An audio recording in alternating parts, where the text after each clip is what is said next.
நடத்திடும் விதங்களை சொல்ல ஒரு பூரண வார்த்தையே இல்ல.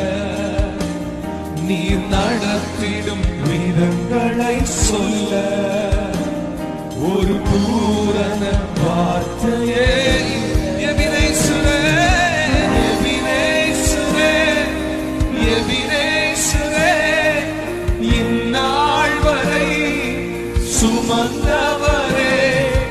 எபினேசுரே, எபினேசுரே, என் நினைவாய் இருப்பவரே.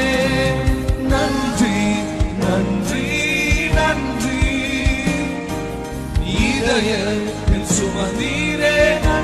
நன்றி நன்றி நன்றி நன்றி, கரு போல சுமந்தீரே.